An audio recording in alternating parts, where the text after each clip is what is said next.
Hello, ഇന്നത്തേതൊരു ഉള്ളിവടയുടെ റെസിപ്പിയാണ് കേട്ടോ. അപ്പോൾ 2 വലിയ സവാള നല്ല തിന്നായിട്ട് കട്ട് ചെയ്തിട്ടുണ്ട്. പിന്നെ ഒരു പീസ് ജിഞ്ചർ, 2 പച്ചമുളക് ചെറുതായിട്ട് ചോപ്പ് ചെയ്യുക കേട്ടോ.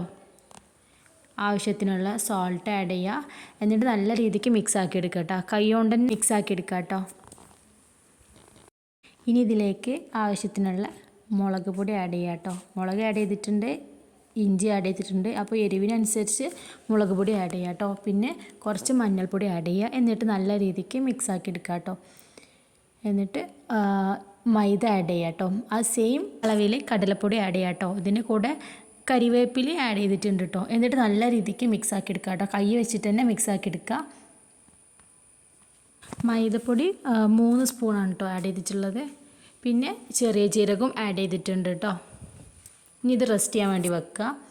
ഏകദേശം ഒരു 10-15 മിനിറ്റ് റെസ്റ്റ് ചെയ്തതിന് ശേഷം നമ്മുടെ ബാറ്റർ എടുത്തിട്ടുണ്ട് കേട്ടോ. അപ്പോൾ ഈ ഒരു കൺസിസ്റ്റൻസിയിലാണ് കേട്ടോ ആവേണ്ടത്. എന്നിട്ട് ഒന്ന് ജസ്റ്റ് മിക്സ് ചെയ്തതിന് ശേഷം നല്ല ചൂടായിട്ടുള്ള എണ്ണയിലേക്ക് ഇട്ടിട്ട് ഫ്രൈ ചെയ്തിട്ടെടുക്കുക കേട്ടോ. ഇത് ഞാൻ 2 ബാച്ചായിട്ടാണ് ഫ്രൈ ചെയ്തിട്ടുള്ളത്. ഫസ്റ്റ് ബാച്ച് ഇവിടെ റെഡി ആയിട്ടുണ്ട് കേട്ടോ. നല്ല അടിപൊളി നല്ല ടേസ്റ്റുള്ള ഉള്ളിവടയാണ്. എല്ലാവരും ട്രൈ ചെയ്ത് നോക്കുക. നല്ല ക്രിസ്പാണ്. സോ അത്രേ ഉള്ളൂ. ബൈ.